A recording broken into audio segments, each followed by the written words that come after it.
Ladies and gentlemen, this is Joe Imbriano reporting to you from Fullerton, California. I'm up in Mountain View Park, the northwestern part of Fullerton, the northeastern part of Fullerton, excuse me. What I'm here today to introduce you to is some weather warfare and footage of some weather modification. What we have here, as we pan to the west over the trees, is geoengineering. Okay, folks, this is geoengineering.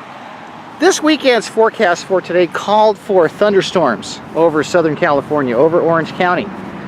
In parts of Orange County, we're supposed to be under a flash flood watch. That was according to the National Weather Service just a few days ago. What you have here is how they stop the rain, folks. You can see the grid pattern, you can see these bizarre formations to the west now. If you remember years ago, this is what clouds used to look like. Those are thunderstorm clouds.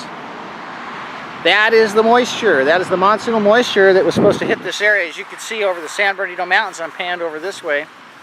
And you could see that moisture as it inches its way westward and southerly.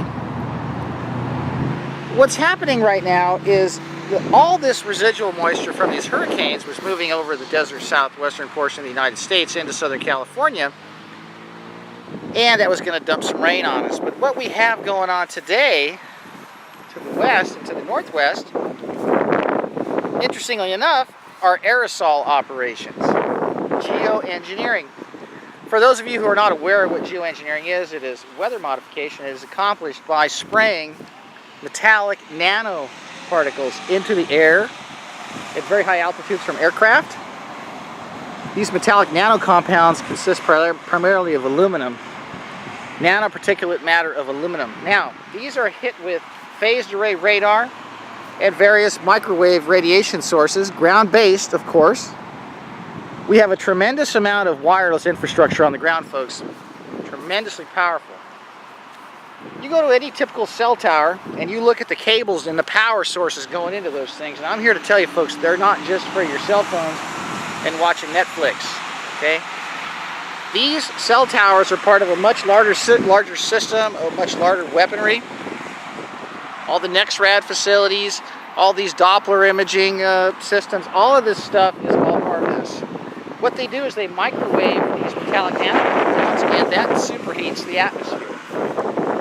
What we had going on this weekend was an upper level disturbance to the northwest, kind of a little cold weather system. It was going to come and clash with this monsoonal flow that's coming up from the south and from the east. And so what is happening right now, you're witnessing weather warfare, ladies and gentlemen.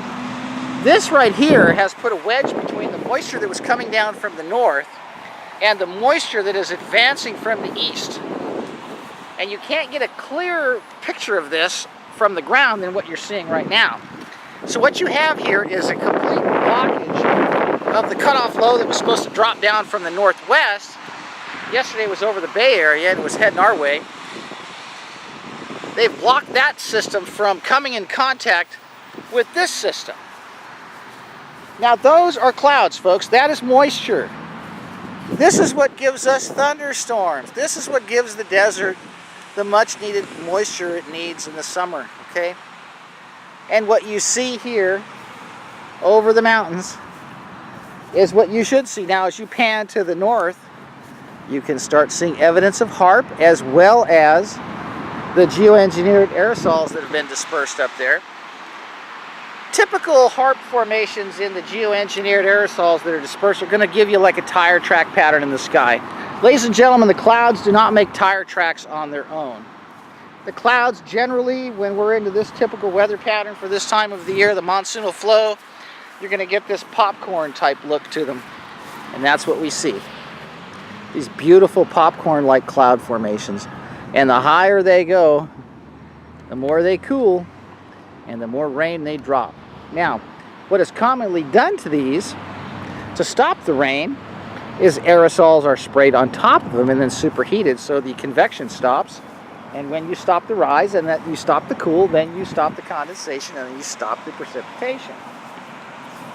You may think this is not a big deal. You may think this is not significant. Folks, this is how they move the hurricanes around. They just set up high pressure ridges.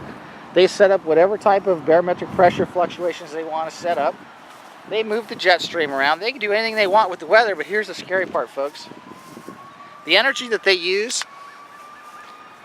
to modify the weather, to superheat the atmosphere, to react with these particles that have been sprayed, what goes up also goes down, folks. It also goes into the ground. Triggers earthquakes.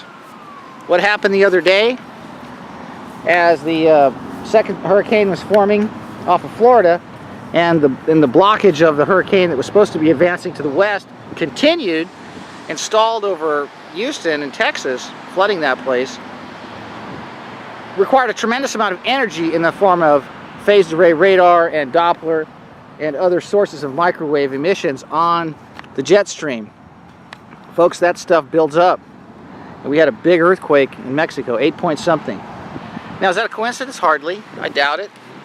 My concern over the Southern California area, for all you slaves out there that are sitting there watching the ball game and sucking your thumb, watching American idolatry and putting your 12 packs down on Sunday, is that if they trigger an 8.0 over here with these kind of activities that they're engaged in, you're all going to be dead in 2 weeks. What's the purpose of this video? Well, it's pretty evidently clear to me that what you've got here is a tale of two systems. Man-made aerosol pollution, poisoning, nanometallic dispersion being hit with microwaves, and you got God trying to give us what we are entitled to. Rain, life-giving water for the birds, the animals, and the trees, for the atmosphere to cleanse.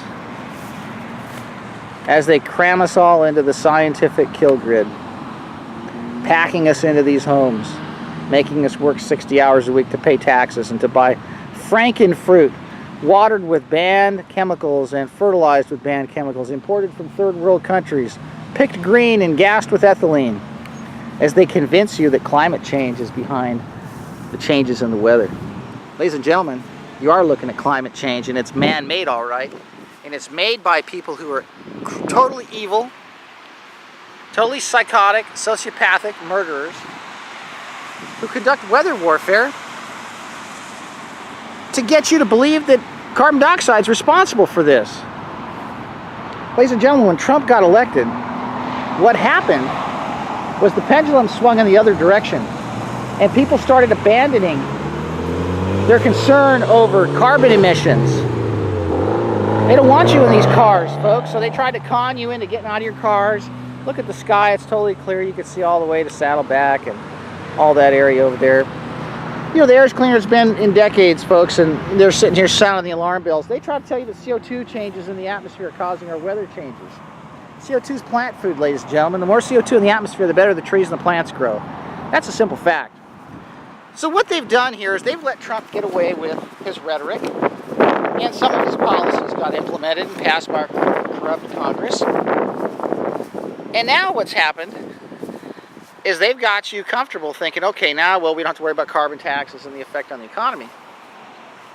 Well, it's a phony left-right paradigm, because the left's always going to tell you that the sky's falling and that we're responsible for it, and the right's always going to tell you that the sky's not falling and no one's responsible for anything, and all you got to do is make money and keep commerce rolling, and that solves all the problems. Well, ladies and gentlemen, the left and the right paradigm is a fraud. There are two arms connected to the same monster, and the head of that monster is eugenics and population reduction. And that's what's going on. Weather warfare is just another tool. They can flood you out of your home, they can burn you out of your home, they can kill your farm, they can kill you with no rain, and dry up all of your agricultural investments. You're 30 days from the street, the banks take your farms, it goes to Monsanto and the big boys, ADM, and the rest of the guys that give us all the GMO poison.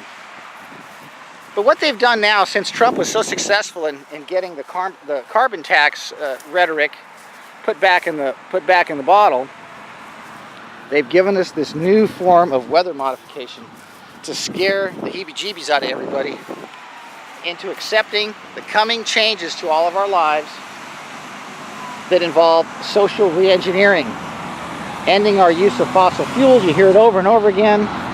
All you hear about is climate change, temperature rises. Ladies and gentlemen, if they're worried about temperature rises, do you think these morons would paint the streets white or something? Why are the streets all black? Have you ever stuck your bare feet on the street when it's 80 degrees outside in August? The street surface temperature is like 120 degrees. Why do you think where they take these temperature readings, the temperatures are increasing? Well, it's because they take these temperature readings in places that have been paved over, near airport runways, near streets and highways that are all black-topped. It's brilliant, isn't it? We all know that black absorbs heat, infrared, more effectively than white does. So why aren't the roads white? It's a good question. Maybe it probably fits into their agenda. At any rate, what we have going on here is weather modification to the northwest, advancing moisture from the remnants of these hurricanes over Texas to the southeast, and it looks like that cold front that's behind all this geoengineering to the northwest is not going to get to meet up with this moisture in the southeast and give us what I was hoping for, and that is not having to use municipal water to take care of my grapevines, my fruit trees, and my vegetable garden this weekend. And it looks like I'm going to have to. Ladies and gentlemen, this is Joe Imbriano in Fullerton, once again updating you on what we face and trying to get you all to pull your heads out of the proverbial asshole that it's stuck in before it's too late. Thank you for listening.